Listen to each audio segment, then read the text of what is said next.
Case వేయించుకుంటాం, case వేయించుకుంటాం, కొట్లాడతాం. 2 లక్షల ఉద్యోగాలు, 2 లక్షల ఉద్యోగాలు సాధిస్తాం. రేవంత్ రెడ్డి తొడగొట్టి చెప్తున్నా, నువ్వే కాదు తొడగొట్టేది మగపిల్లలే కాదు ఆడపిల్లలు కూడా తొడగొట్టి సవాల్ చెప్తాం.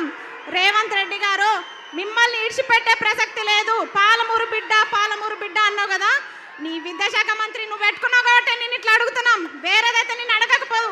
నువ్వు సీఎంగా ప్రధానమంత్రిగా నాకు సంబంధం లేదు. ఒక నిమిషం, నువ్వు సీఎంగా ప్రధానమంత్రిగా నాకు సంబంధం లేదు. కానీ విద్యాశాఖ మంత్రి తీసుకొని తప్పు చేసినావు నువ్వు. విద్యాశాఖ మంత్రి, ఇగో ఈ మేడం ఉంది, సబితమ్మ ఉంది, విద్యాశాఖ మంత్రి ఉంది. నీ అడ్డమైన జీవాలు వచ్చినాయా? ఎన్ని జీవాలు తెచ్చినావు రా చెత్తమ్మకమోడ? చెప్పు, ఎన్ని జీవాలు తెచ్చినావు? జీవో నంబర్ 4 అంట. నన్ను మంచిగా లెక్చరర్ కానీరా అంటే నన్ను తీసుకొచ్చి కొట్లాటలో పడేసిర్రు. నేను ప్రశాంతంగా టీచర్ అయ్యేదాన్ని, కానీ నన్ను తీసుకొచ్చి కొట్లాటలో పడేసిరుగా. భరించండి, నన్ను భరించాలి మీరు.